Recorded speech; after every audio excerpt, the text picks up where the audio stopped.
Okey, Assalamualaikum. Berjumpa dengan saya, Cikgu Sazi. Kita masih di bawah bab 2, tapi hari ini kita akan tengok bab 2.2 iaitu pembezaan peringkat pertama.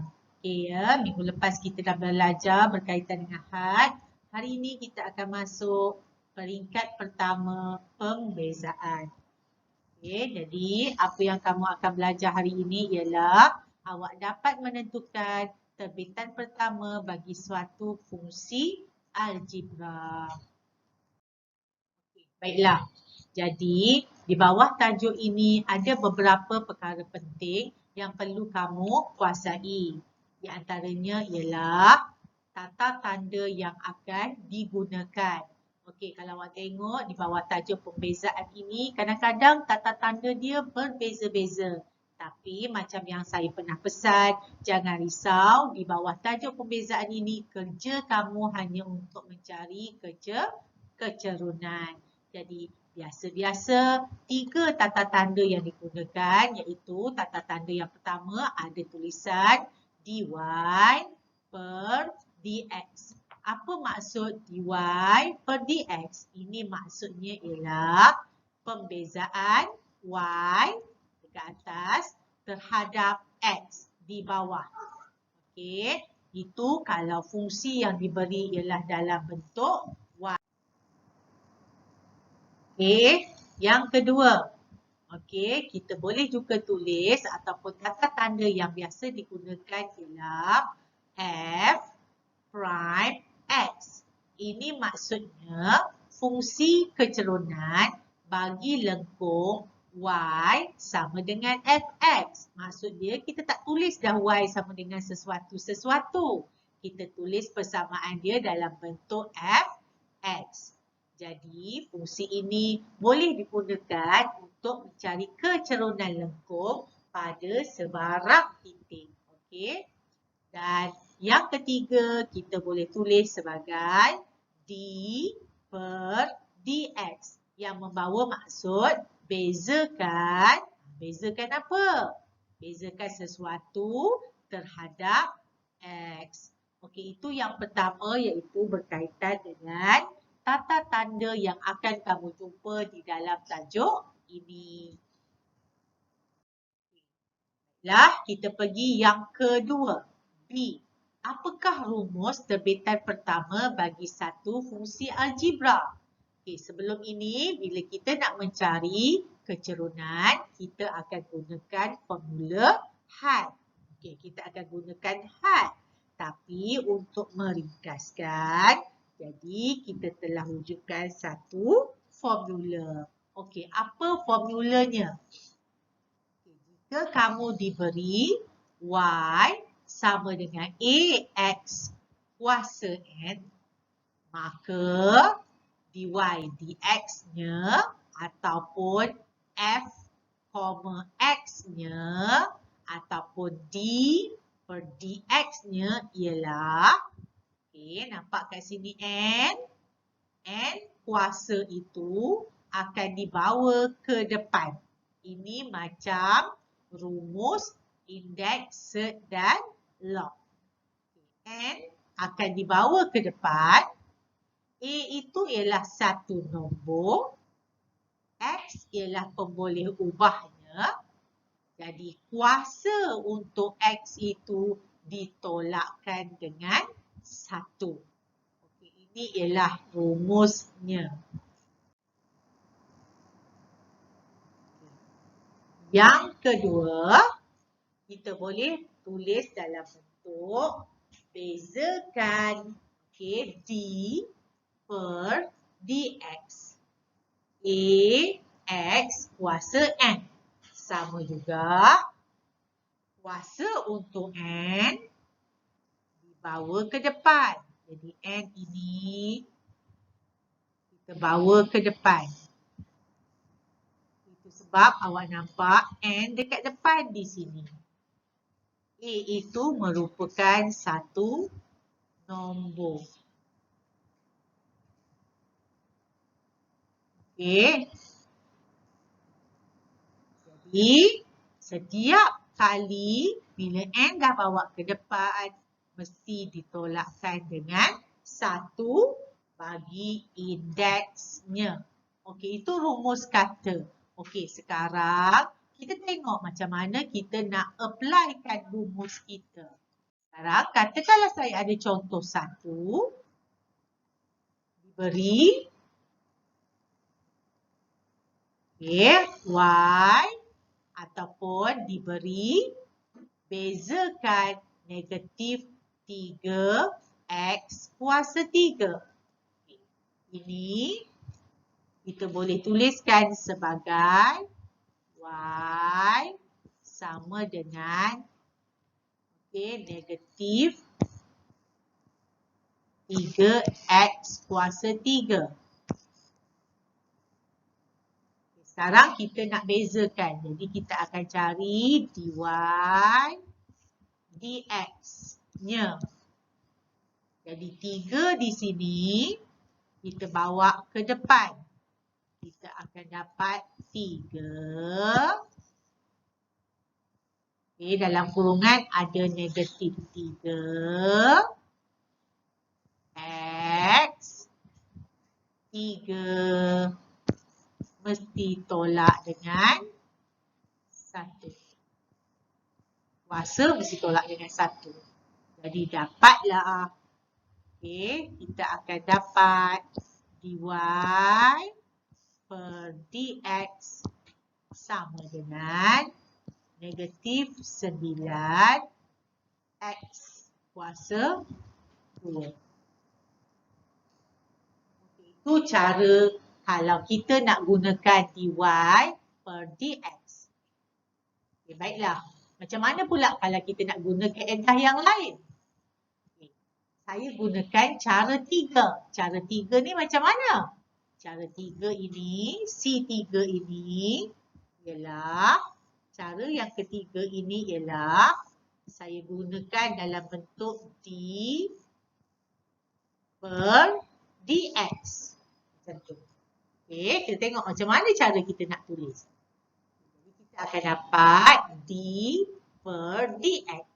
Bezakan, ini kita baca sebagai bezakan negatif 3x kuasa 3. Jadi sama, kita apply rumus 3 bawa kat depan, itu yang kita dapat 3 kat sini.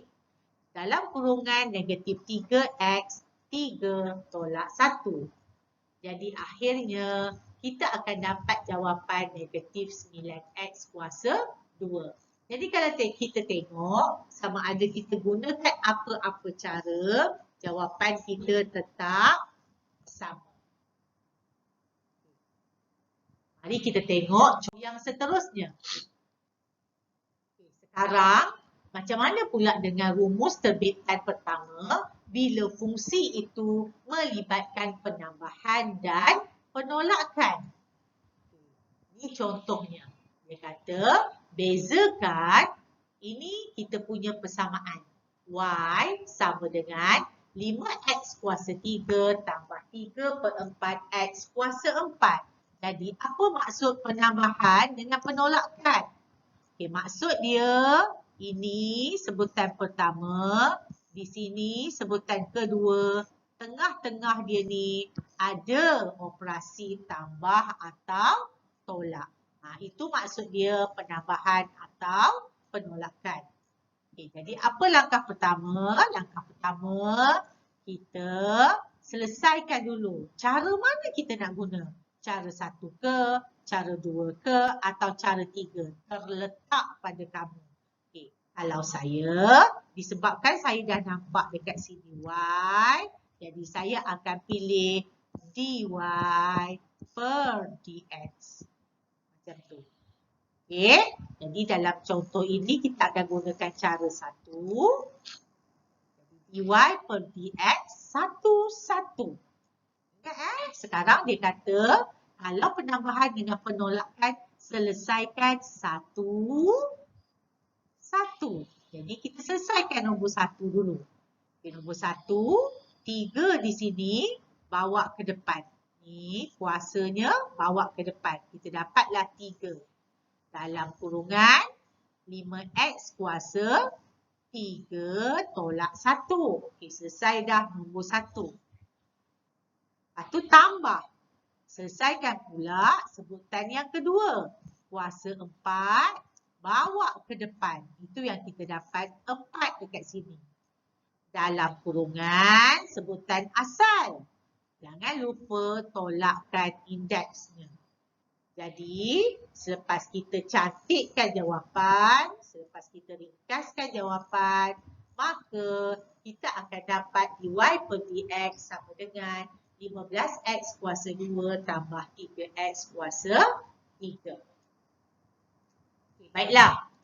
Sekarang, kita kena ingat, kalau dia melibatkan penambahan dan penolakan, kita buat asing-asing. Maksudnya satu-satu kita buat. Apa yang kita nak buat? Kita bezakan satu per satu. Okey, baik. Ke slide yang seterusnya. Di sini, macam mana pula jika dia melibatkan kurungan? Okay. Dia kata kat sini, kalau ada kurungan, mesti kembangkan dahulu. Jadi, mari kita tengok contoh. Okay, contohnya, saya ada begini. Fx, 2x tambah 1, 3x tolak 2 per x. Jadi, di sini, kalau awak tengok, kita ada fx.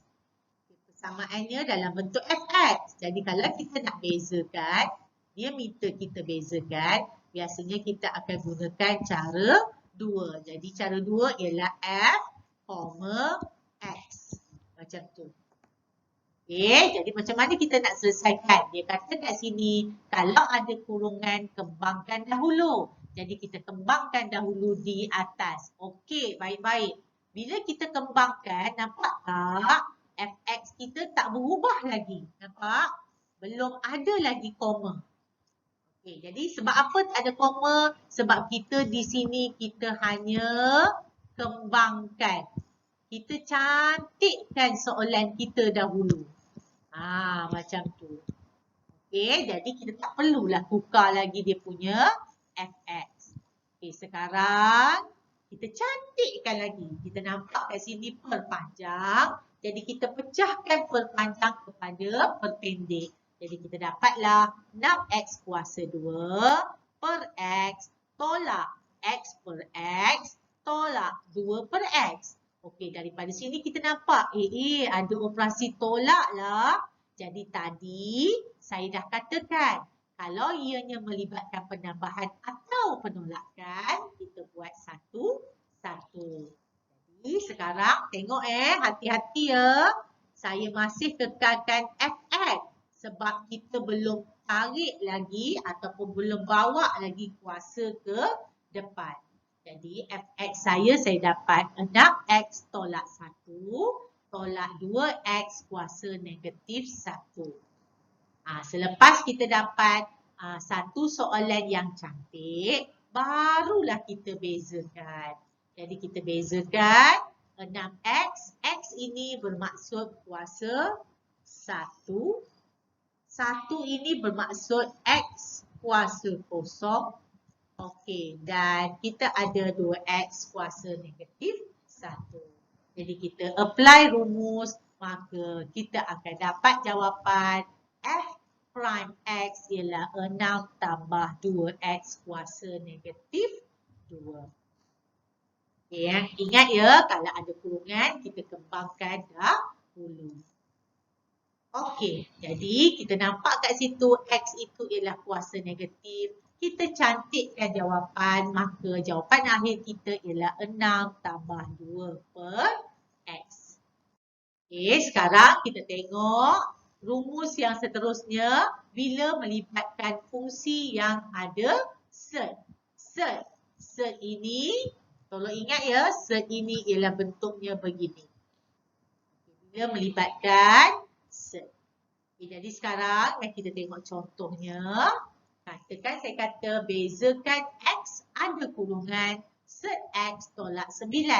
Jadi macam biasa, langkah pertama bila nampak kurungan, kembangkan dahulu. Okay, jadi nak kembangkan yang luar, darab kat dalam.